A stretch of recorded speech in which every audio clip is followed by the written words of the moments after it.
everything. But when it comes to finances and stewarding over the children, I lean on her a whole lot to handle those things. And I really love and appreciate how she's evolved from the time I met her till now. Say something about yourself. And ditto to whatever he said. Okay. So here's how it's gonna work, right? Usually I got a little format and we go on a bunch of lessons, but I figure this is a transparent couple. You're gonna be able to ask them some questions. I'm gonna ask them some questions. If you have any questions to ask them after I ask them questions, then just like, I don't know how you, because Deidra just muted all y'all, so I guess you can raise your hands or whatever, and we're gonna start this session. It should be a good one. Y'all, everybody know how I do it on my sessions, so you know, and by clicking on the link, you agreed to be recorded. So let y'all know that, right? By clicking on the link and entering this group, you agreed to be recorded. All right. Okay. All right. So, all righty. All right. So I'm gonna ask y'all guys, being together so long, and now y'all working together. Do y'all ever get tired of each other? Definitely at times. Absolutely. You took my answer. So we wrote down answers before we got on this thing because we do the questions, right? And I said absolutely. He said I said at times. So I was like, that's a cute answer, but definitely absolutely. Uh-oh. Why? Why is that? Why is it that we get tired of each other? Because to your point, we're together 24/7. Now, interesting enough, this isn't the first time we worked together. Mm-hmm. Her 9-to-5 job she had even before real estate, I got her that job and we worked together. Actually, two corporate jobs we worked together. So we have some experience in working together and separating business and life. But in reality, when you have kids and business and life and stuff, there's so much time we had together that sometimes you need a moment to yourself because we're not the same person. We have different interests. We like different things, and we do sometimes need a moment away so we can reflect, do our own thing, and then come back together and appreciate each other. And at the end of the day, he has things that I just don't like. And he does things that just gets on my nerves, you know. So we have to work. We have to work through it. And me too. Like I do things that probably gets under his skin. Yeah. So at that time, it gets to a point that sometimes you don't like the way she chews. Just be like. So I mean, how do y'all work through it? We have kind of understanding, like we have like we actually a written and an unwritten agreement that when we need a moment, we give each other a moment. Right. So I may be in a room, he may be downstairs. You know, we take physical distance between one another. I have the ability to go into the office, even though we're during COVID, we're on a special schedule. So even if I have a time, I just say I'm going to work in the office today. That just gives us some time physically. Sometimes separated. I think that definitely helps. But if we're in the house 24/7, we just have to go in different parts of the house. So we operate that. Like right now, we're in. Well, like I said, it's mostly my office, a shared office. But if she's in the other room, I'll come to this office, so that way we have some physical distance, so we're not on top of each other, right? We allow each other to have friends and friendship groups where she has her sorority sisters and friends and different things she may go off to, and I allow her to do that. And she'll allow me the same thing with my homies. How important is that? You have your own friends and you have your own gather. Like, how important is that to your marriage? Because I know marriage can be like, oh, you can't hang with only people that I approve of. And I know it's some friends that, you know, you don't approve of with her or don't dislike or whatever. But y'all been in 18 years. So how does that work? Through communication. So for the most part, if there's somebody she really don't like in my friendship circle, she'll tell me why. I don't like this person because this is what I feel like y'all do together, what they'll do together, or the influence they'll have. And just out of respect for her, I'll make that decision. Like, if it's like, you know what, she kind of right, I need to pause off that relationship. Or if not, we'll just communicate that through, right? So there's not too many people, I would say, in my circle of people of whatever that she's not cool with. There's a couple it's like, yeah, I don't bang with them like that, and I know that. So I keep those interactions to a minimum, right? But then we talk through those things because it's also important to have people to grow with people and give people a chance, right? Because she gives me a chance, I give her a chance. So we give those things a chance. But it's highly important. It is highly important. Right. Now, I would say in our years, I've had a relationship, and it's interesting because Keenan has asked me, like, oh, why you don't talk to this person anymore? I'm like, because you had a problem with them. Like, in his mind, he never kind of hinted towards he had a problem with, but you kind of know your spouse, and when they may mention something or make side comments, you're like, they don't really feel this person or feel the relationship. Right. So he didn't verbally say, okay, I want you to stop being friends with her. But as a wife, I picked up on something that made him uncomfortable when I was with her. So I just stopped the relationship. Now, it wasn't like nasty or anything like that. I just gradually distanced myself from that relationship. And it was so gradual, I guess, that he didn't really take notice. So I didn't come out and say, I'm going to stop talking to her. I'm going to give you some context there. I just did it. The relationship she's specifically talking about is her. We don't know this is your face. It's whatever. It's her ex. It's her ex's sister, right? Like, but that don't matter. A friend is a friend. Lies and deception. A friend is a friend. Even though it's my ex-sister, she was still my friend. So no, I give you that. So like I said, okay. But that's kind of where it was a rub, right? So it wasn't like I really had aught against it, but it was kind of like we're like, it was weird. It was kind of weird. Kind of weird. Yeah. Right. So I love her in this open where if I call, I can still call, see how she's doing, but I don't initiate a whole lot of hanging out time. Right. So, but I didn't realize that. Like I said, she did that on her own. I didn't really realize that. I didn't be like, you can't talk to her. Yeah, he didn't do that. I didn't do that. And the same thing with her, with me. So, do anybody want to piggyback off that question? No. That just once he said that, I guess. They were like, oh, all right. I get it, right? Right. So I mentioned you got 2 kids.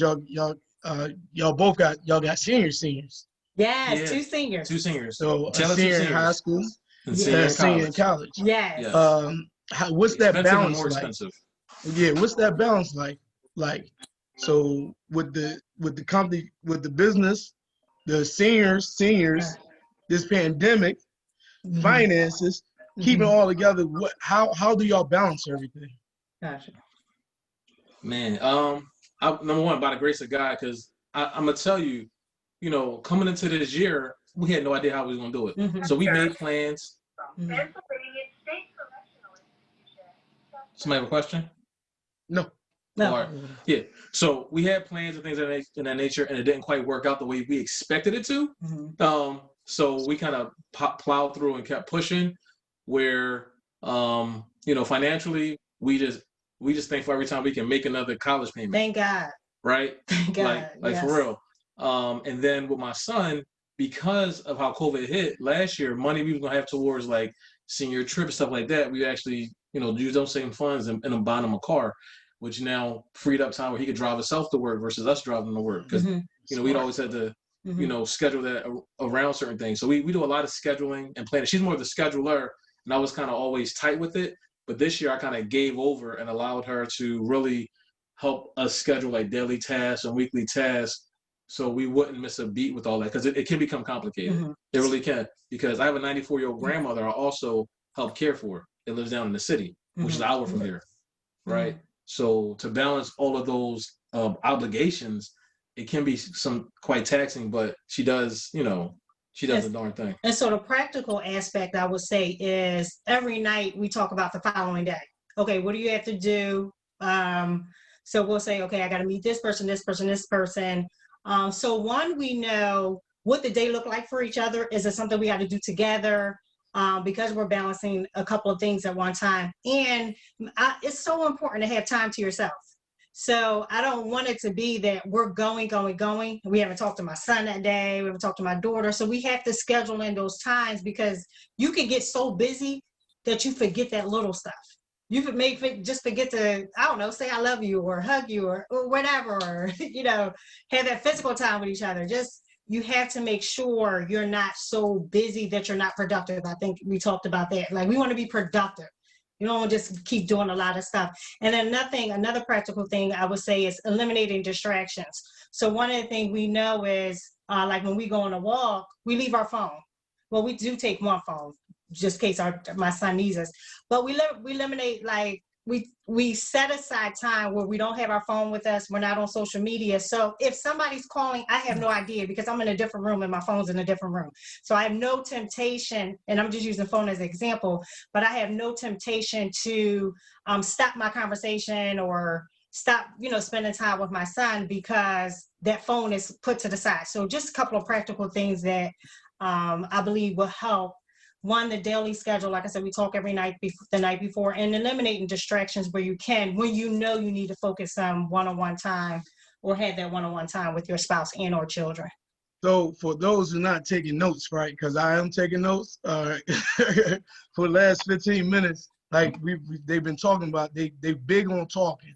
They're big on communicating with each other, whether it's they need time alone or whether what your schedule look like. Or do we have to do things together? They're big on communicating. That's going to play a key part in marriage, in your relationship, is communicating. Deidra just found out that her calendar was hooked up to mine. I told her all the time, just, you don't have to ask me where I'm going. I said, my calendar on your calendar. Like, for real, yeah, my Google Calendar is hooked up. But I let her know, like, yo, this is my schedule. Yes. I didn't know that either. Well, I write it down if I do that. Yeah, but she asks every week what sessions I got, anything cool, like on Sundays. But I'm like, I think we was away. I was like, yo, you know stuff in your calendar, right? Like it is. I said, yeah, it's hooked up to your calendar. So you really don't have to ask, where I'm at. You understand what I'm saying? So we can have that. But he is communicate. Have time by yourself, they said. Don't be too busy. Don't be too busy or caught up in life. Y'all forget about each other.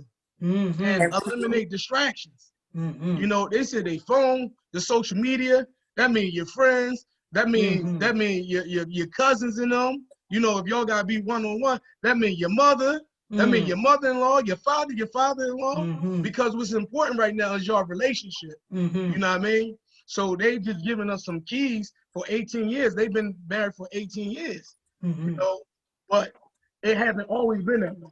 Right. I had to put in the work. So what type of work did y'all put in? Wow. So that's deep. We've had to put in a lot of work. And, we've gone through iterations where we've had highs and lows in a marriage. And what's some of your toughest lows? So yeah. So I'm gonna let you take it. We talked about who's gonna take it. Take it away.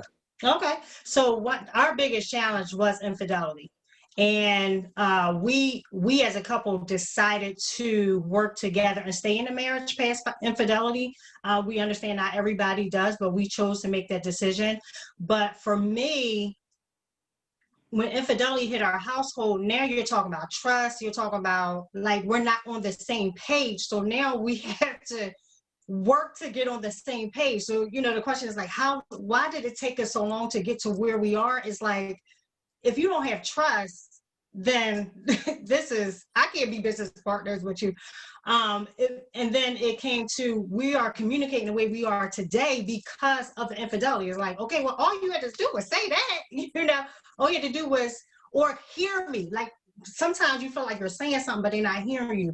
So now we had to build in practical things. It's like, okay, I'm going to maybe change our communication so that I am clear that you're hearing me and I'm hearing you.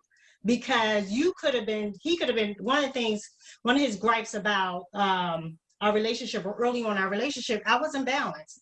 So if somebody called me and say, hey, Mia, can you do X? I'm jumping at it because my heart is to help people. I always want to do something. We have ministry, we have work, we have children, we have family. So we have so many things. So if somebody called me, I was like, yes. I start off with a yes. And so his thing is, okay, every time you say yes, you're taking something away from me. You may be taking something away from our household. And although you think you balance, you're not really balanced, because you're physically and or mentally focused on something else. So I could be in the house, but I'm still not with you. So that is key, because you could be in the house, but not be like, I can still be working. Just like I work 9 to 5, I'm COVID, I'm able to work from home. I'm not giving him time when I'm working. You're not present. So that's just a practical example of, I could be in the house, but not mentally here and available for him. And so that was one of the things we had to work through. But again, dealing with that helped us to strengthen those things, and it exposed those things that we had to work on with individually. I had to learn balance. He had to learn balance, and together. And I think it helped us get a better communication style because, so to be clear, I'm the one who had infidelity issues, right? So you have to be clear, but I wanted to be clear because I want to be on entanglements. I want to. I was careful with my words. Listen, I don't gotta be. I mean, you don't. No, I'm not. I wasn't saying. You don't gotta be like Jada. I am. You are man. I can protect you. It's okay. I feel you, but I'm like I said, like Muhsin, I'm transparent.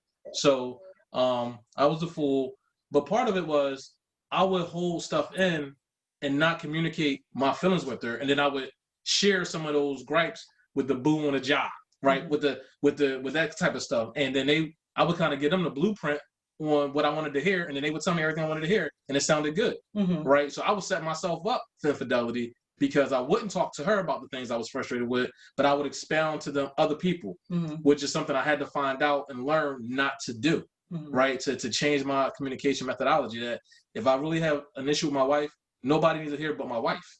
Period.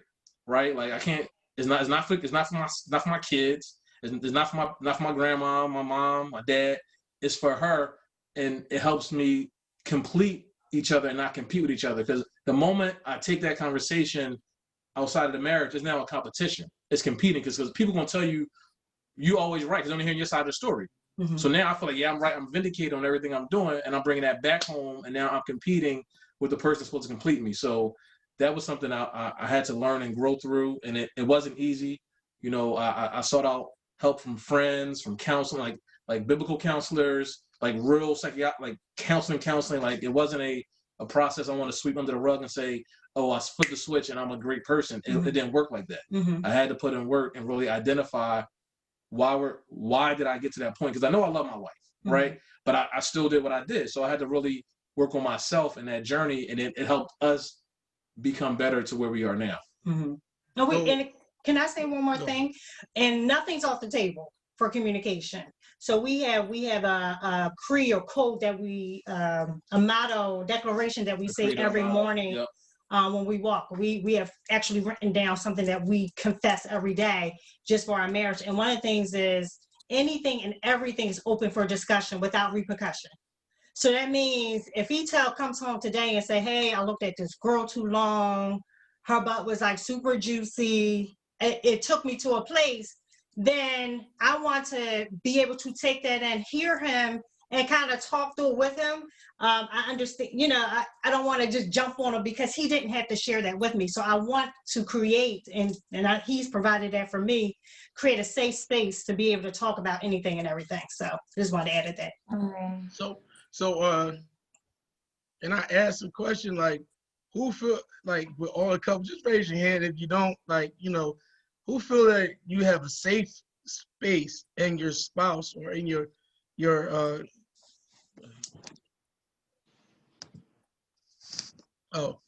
you have a safe space, to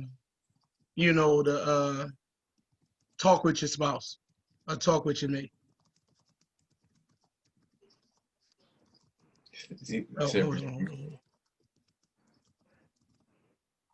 Say raise your hand if you can. Raise your hand. Repeat it. I wanted to ask a question. I was raising my hand, but I wanted to ask a question. Go ahead. I see who raised their hands, but go ahead, ask your question. All right, so for the question, I raised my hand because I feel like it's one-sided. But for the couple, after the infidelity, you realize you love your husband, you're not ready to let go, and your relationship is worth fighting for. How did you deal with the trust issues?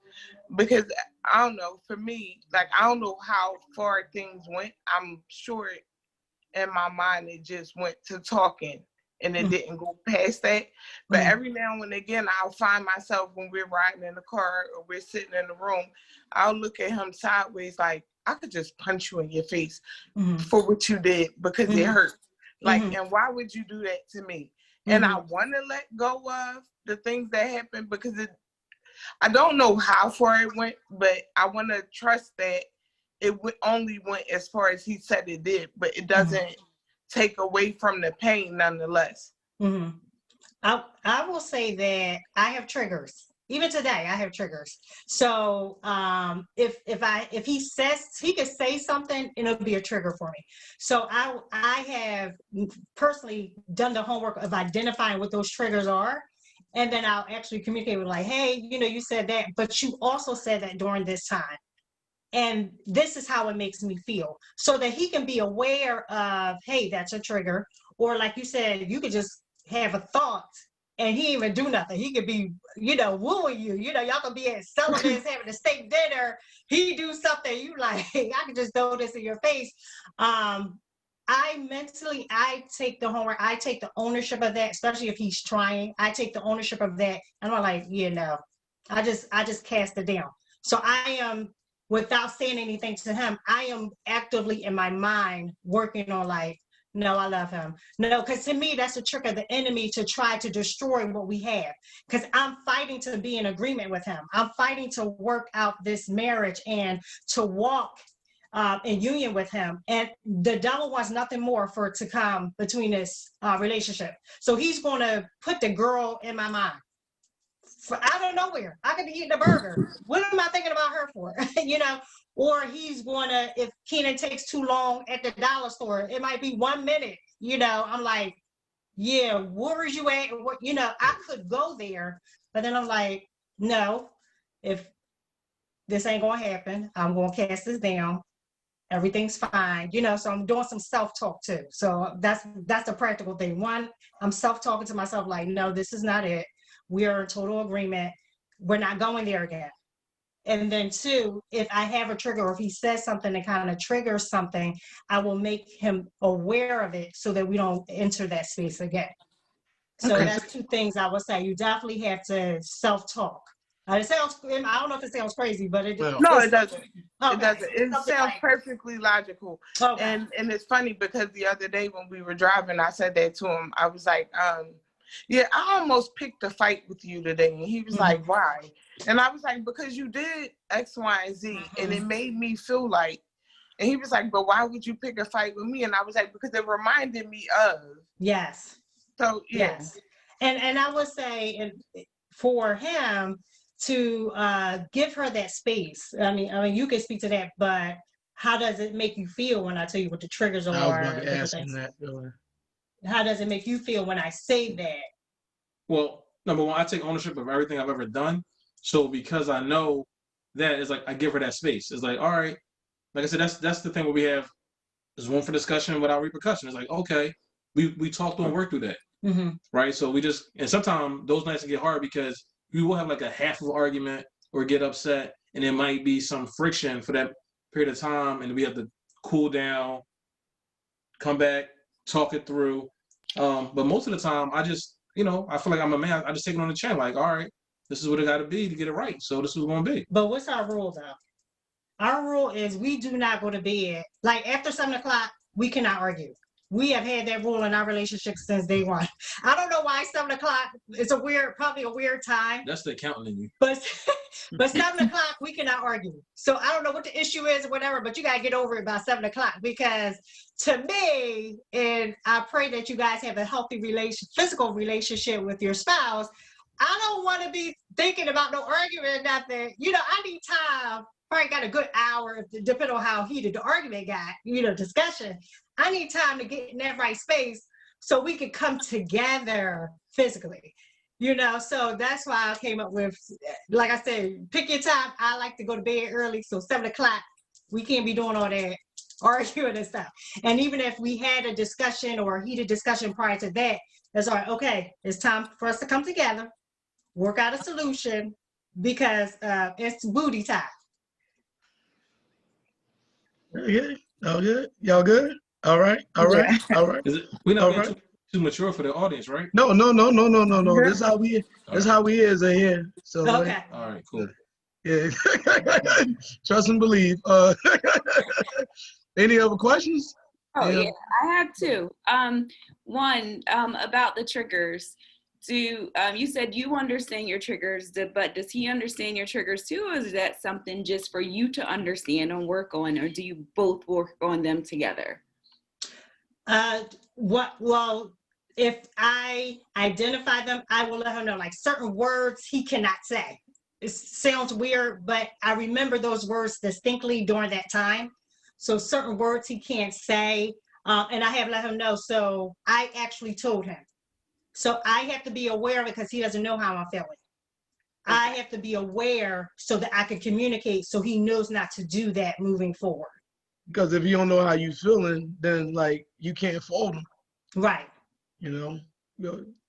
Okay. So then along those lines, you mentioned about do you hear me? You said something about hear you. So if you known that like this is a trigger and are you hearing me, you know, what do you do beyond not feeling like you're being heard? How do you work through like that? Okay. So I believe what you're asking is, how do I know I'm being heard? Yeah. Okay. So some practical things that we've done, I will repeat what I think he's saying. He will repeat what he thinks I'm saying. Because sometimes what we've noticed is I can say, the room needs to be cleaned. I'm going to use that as an example. In my household, that means cleaning under the bed. Everything got to be picked up off the floor. The bed need to be made. I don't need to see nothing now. I don't want to see nothing anywhere, right? His interpretation of cleaning up the room could be, oh, let me just make sure the bed is made and just the bed is made and I put my shoes in the closet. Just give that an example. So basically I said something, but he didn't hear what I said. Or if he would have asked me more details, hey, well, you said you wanted the room clean. What exactly, or maybe I can detail out to him what exactly I was looking for. So the repeating process of, hey, I need you to do X, Y, and Z. I might say to him, or he might say to me, well, what does that look like for you? Or what does that mean? Or this is what I heard you say, because he can tell me something and I will add 50 million words because I'm going back in history. I'll put all kinds of stuff. Like, well, you said my mama was no good and I'm a bad, I'm going all the way back there. And he like, yo, all I said was you need to think about how you did this number or how you calculated this number. And I'm like, what you saying is my mom raised a stupid child and she don't know what she doing. He didn't say all that. But if I didn't repeat it to him, he wouldn't have known I heard all that. Because sometimes you guys bring your past with you. You bring all that with you and you don't realize that, or he doesn't know, I've heard something all the way different than what he said, even though he said it so simple of, you did that number wrong. I heard, my mom raised me wrong. You think you better than me because you went to this school. I heard so much, but unless I communicate and repeat it back to him, he would have never known I heard more than. So the practical step of repeating back to each other, the practical step of actually being in tune. That's what I was saying about eliminating distractions, because the walk that we do, we just started doing the walk during COVID. It gives us uninterrupted time. Nobody's on social media. Nobody's doing anything. It's just me and him walking 5, 6 o'clock in the morning or late at night. It's just me and him. So we have just that focused attention on each other. So that's important too. I don't know when you guys have opportunity to talk with each other, but it's important that you have that space with no kids, no nothing, just you and him, and you're actually talking to each other. So that's 2 practical things I would say, having that time where is dedicated for that, and then 2, the repeating helps too. It helps because I'm normally the one to add a lot of words than he is. So let me give y'all a free tip, right? It's from one of in shameless plug. It's from my plan, 21 Days of Life, family plan. Shameless, right? Shameless plug. This is an exercise I tell couples to do for the next 21 days. Okay, you got object. Y'all sit back to back, right? You have an object in your hand.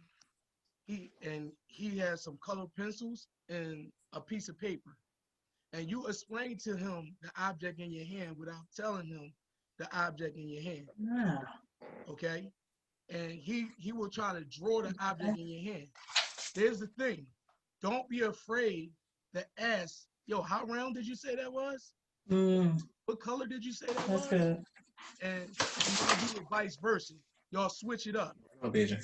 Y'all, what you're doing, like, me, how I believe anything you do for 21 days straight, it forms a habit.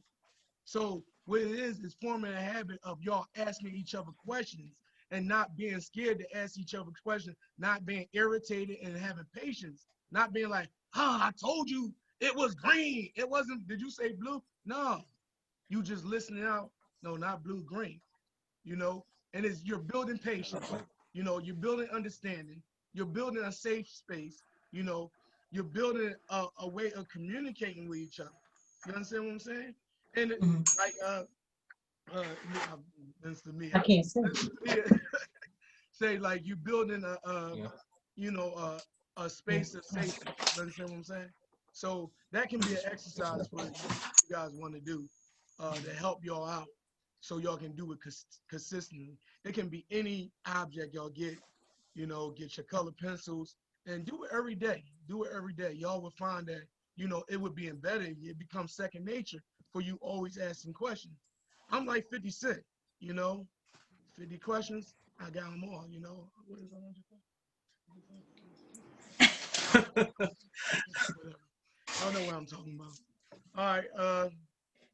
Did you get your question answered, Aisha? Cool. Any other questions? Oh, good. Yeah. All right. Y'all, you had a question? You had a question? I'm asking them. No, you didn't? Oh, okay. I'll do it. Nobody else have any questions?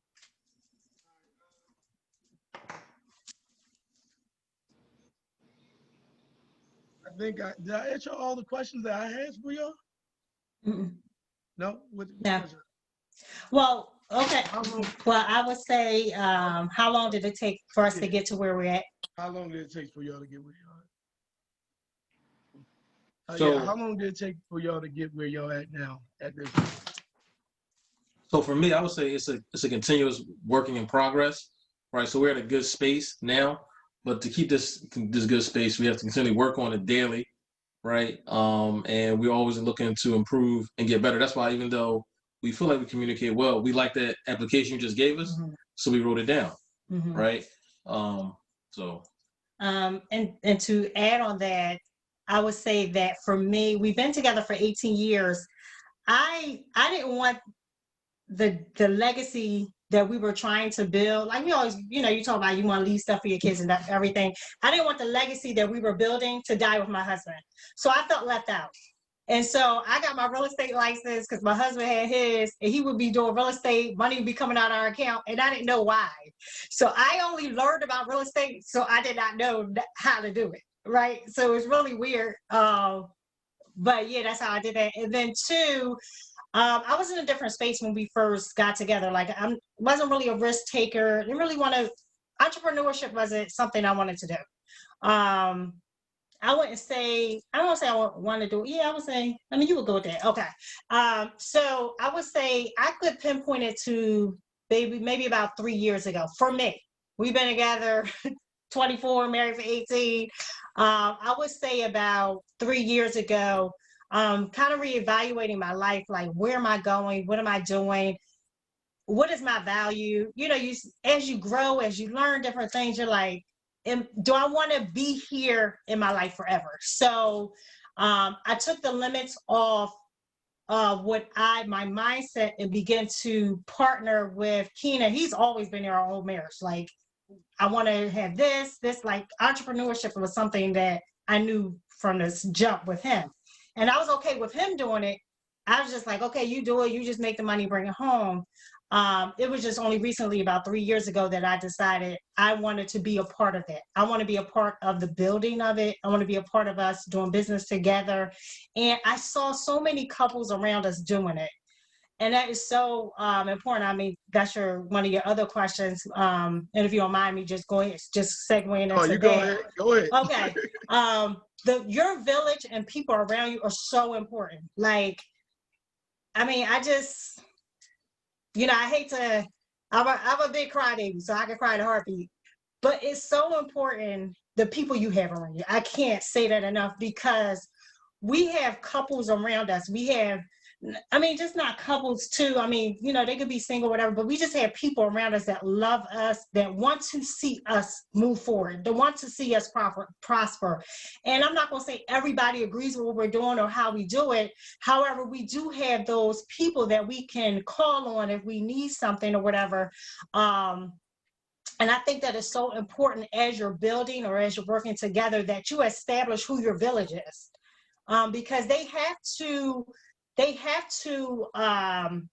speak what you're speaking.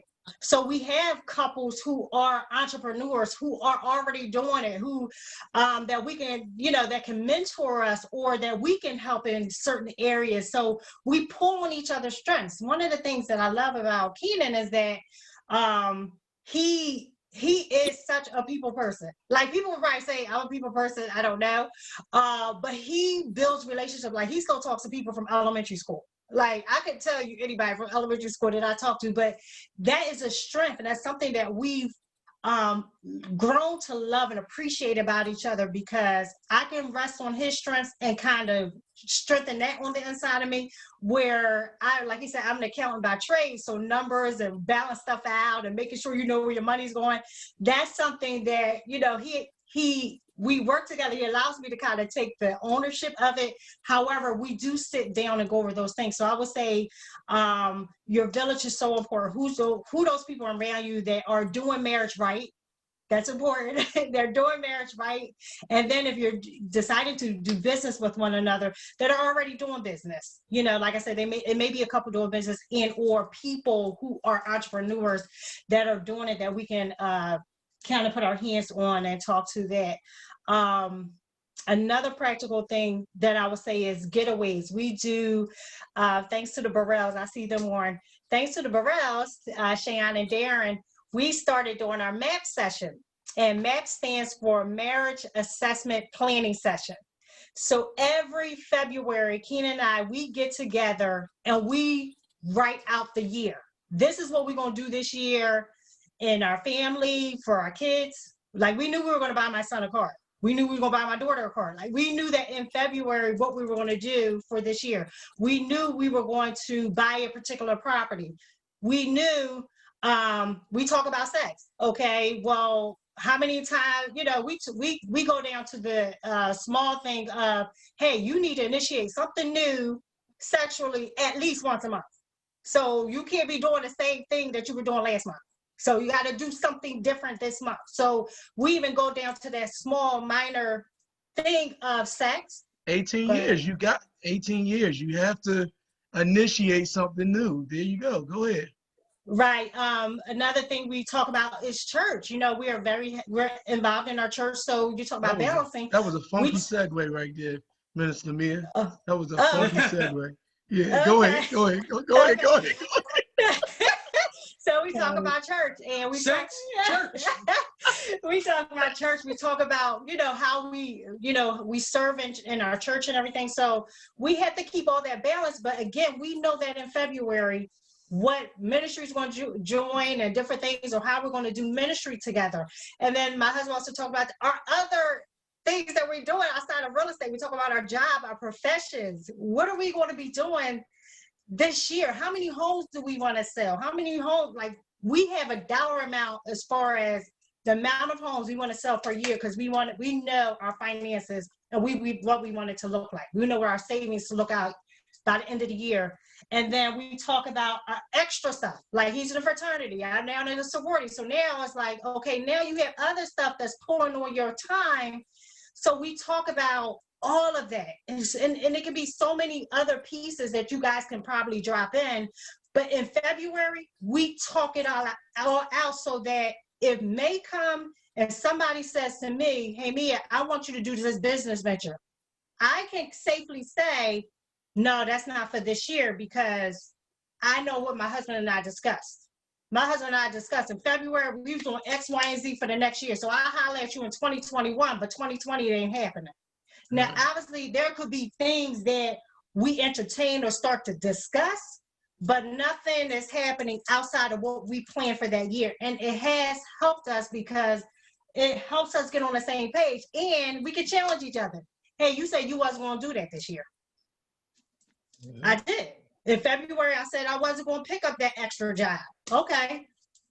Maybe we could discuss that for 2021, but for 2020, this is what we said. And obviously we allow that's God. accountability. Also, that's accountability. Yes. Yes. And we allow God into that session so that he can help guide that, because he knows what's going to happen in December. So we allow God in here. We invite him in here as we pray together, as we worship together, to say, God, where do you want us to be at the end of 2020 so that we can make sure that we're doing your will and we're progressing forward and doing what you have called us to do. That's cool. Very good. That's very good. Yo, listen, y'all have any more questions? We're about to wrap up in 10 minutes. So if y'all have questions, no. Listen, well, anybody enjoyed this session? Have you enjoyed this session? Come on, I'm gonna unmute y'all. Yeah, I did. They dropped a lot of jewels, man, that we can use. I'm taking notes, man. All right, so I appreciate y'all. Oh, thank you. I appreciate you, man. Oh, we love the watch, so Go. shout out. We appreciated everything you said this evening. You know how much we love you guys. It was very powerful. I really enjoyed it. You ain't love us enough to invite us to Vegas, though. How about that? Wait, I'm not going to Vegas. We'll talk offline. Enjoyed it. I enjoyed it. And I told Donnell a lot of it. Our TV died, so we were in the middle of getting a TV, but I enjoyed a lot of what you guys said, and we'll be using it. Thank you. Thank you, guys. Yeah. Especially we were just talking about flipping cribs and trying to do a different business venture. You know what I'm saying? Probably what 3 days ago, 4 days ago? Yeah. And it's the communication part. Yeah. Getting on the nerves. So. and doing business is fun now because we set that money to sign this and we have a plan like, okay, we'll take this much profit and we'll do this with it, and this much profit we'll set aside for fun, right? So it's not like we always churning and burning. We always still want some opportunity to reinvest in ourselves. So we're high components of, obviously reinvesting in ministry. You get 10% there, but also get yourself 10%. Reinvesting yourself in your relationship with those funds, so you're not just burning to make money, because money gonna come. If y'all together, money gonna come. I'm more of the entrepreneurial spirit. Like, I've had my real estate license since 2009, and I've always wanted to be risky with certain things, but he's more of the safe person who doesn't like to leak. So it's hard because he takes a lot of time with figuring out stuff, and then by the time he figures it out, I don't want to do it anymore. Okay. My motivation, I say my motivation is not like hers. Like, I could get motivated to do something, but I gotta follow through. Yeah, I gotta think about it. So while I'm thinking about it, I might be like, well, if it don't go right, then yada this and yada that. Where she like, oh, I want to do this and I'm about to do it tomorrow, and I'll be like, oh man, let's think about it first. But whatever she do, it always turns out, to be something good. And I'll be sitting there like, man, I should have hopped up on it with her, or I should have kind of gave her a little bit more support on it or whatever. But she knows me personally, so I just know I need to be more supportive, as far as if she want to do something, I probably need to say, well, you know what, like y'all said, let's do it together. Let's do this and do that and see how it works out together. That's my issue, honestly. And I think it works easy for us because we don't do my money, your money. We throw all the money in the same kitty. So it's like it forces her and myself to kind of lean into each other, because it's like, if you're gonna spend $2,000, $3,000, $10,000 on this venture, that's taken away from something else I had to plan for. So now it kind of forces us to think about things like that. And you're about to get in a whole nother topic, right? Oh, sorry. My bad. I'm just, that's part of the business. We do. That's part of the business for us, though. That's how our business works. Trust me. That's like an hour session. Trust and believe me. Whole breakdown. Trust and believe me. All right, so I won't even touch that move. But because they just say long on breaker. Long as we don't break us. So and people ask me why you got your LLC, because like she said, long as I don't break the house. here go your startup kit right here. And we had Gotcha. to decide that, like, this your startup kit. You want to be a part of this? Nah, you got it. Okay. You know, I support you. Gotcha. You got it, though. I really appreciated the session just because I felt like y'all was just really transparent with everything, and I felt like everything that y'all talked about we can all pretty much relate to.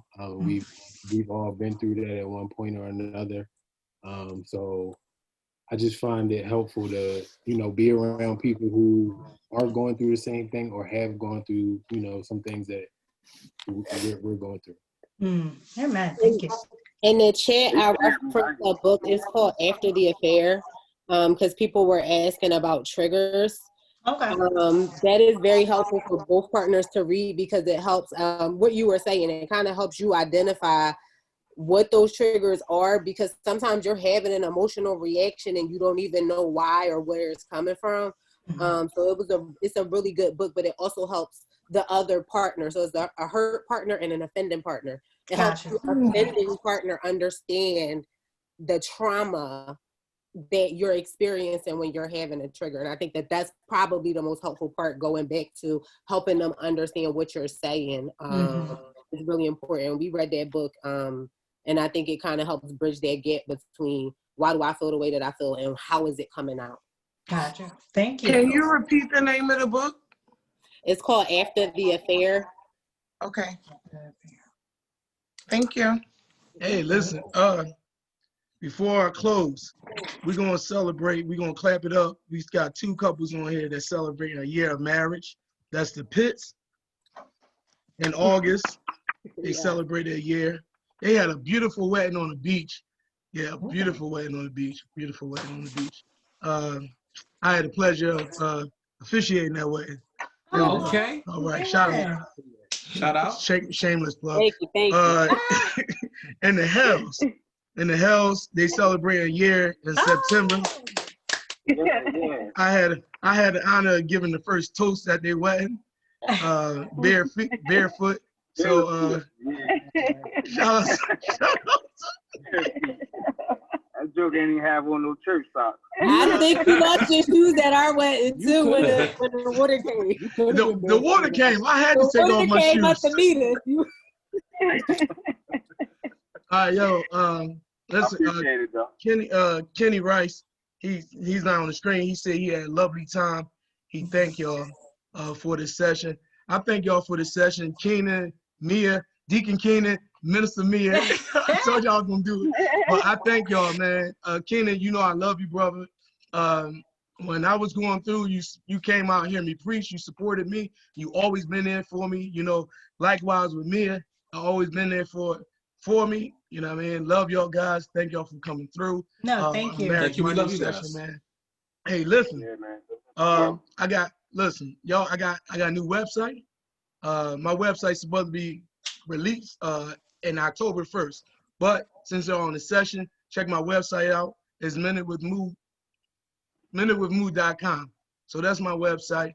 Got a lot of testimonies on there. You know, my plans on there. Some my merch on there. So you can check that out. All right. If y'all want to be a blessing for this session, it's a free session. But I changed my name. It's Minute with Moo. That's my cash app. $. Minute with Moo. Yeah, I changed my name. Yeah, right. So if y'all want to be a blessing, you know, go ahead, be a blessing. All right. Keenan don't like giving out his what you call, but you know, I'll make sure he's blessed too. I mean, him and his lovely wife. I'm spending all that bread, bro. Like, you know, so I mean, listen, I believe in, you know, people's gifts and, you know, and compensating them for their gifts. So I thank y'all. I love y'all. Thanks again. Thank you. Love you too. Thank you. I know we usually run a little over, but I got another session in like 7 o'clock. Yes. All right. So thank y'all. I do this every week. We do this, Deidra and I. Deidra didn't say much this session or whatever, although she had her paper. She's supposed to ask some questions. But we do this every month. We try to do it the second Monday each month. That's what we do it, second Monday. Okay. But we was on vacation celebrating our 7th year anniversary. Ooh, so congrats. we weren't able to do that. So, and I'm not gonna go over it, but a key thing that she said, they were talking about talk, communication. I had my tribe over yesterday for dinner, and we was talking about your village. And we always saying how strong we are because of each other. You know, it's important to have like-minded people around you. You don't want anybody tearing your husband down, tearing your wife down, tearing your relationship down. You don't want that around you. That feeding negativity. You understand what I'm saying? DJ had to battle through that from our cousins, from our aunts, and all that about me. You dig what I'm saying? You understand me? She knew what she wanted. I knew what I wanted. You know, so it was a fight at the beginning. Now we good. And don't be discouraged that you hear Keenan and Mia talking about what they're doing now. That took a lot of work, a lot of hard work. Y'all can get there. You understand what I'm saying? Y'all can get there with that hard work. Everybody can get there with that hard work. And it takes a lot of dedication. You can't just go in there and say, I quit. Divorce, me and Deidra say, divorce is not an option. Never faced it in infidelity in our marriage. I faced it in previous. But look, divorce is not an option. I told her, this is my final and last marriage. To death do us part. To death do us part. You hear me? You do something to me. To death do you part. Say no. But y'all got to go in this mind, like, and when y'all go into sessions, coaching sessions, counseling sessions, go in the mindset, yo, it can change. It can work out. Thank God. That's why I brought them on tonight, to let you see, like, what hard work does throughout everything. You understand what I'm saying? It's nothing. And look, don't get it twisted. That's Deacon Keenan and Minister Mia. They put God before everything in their marriage, period. They didn't do that work by themselves. They had to put God above that, and God worked that thing out. But they had to do work, because faith without work is dead. All right? All right, guys. Good night, y'all. Thank you. Good night, y'all. Everybody, Thank you. you. Good night. Good night. Thanks for sharing. Good night.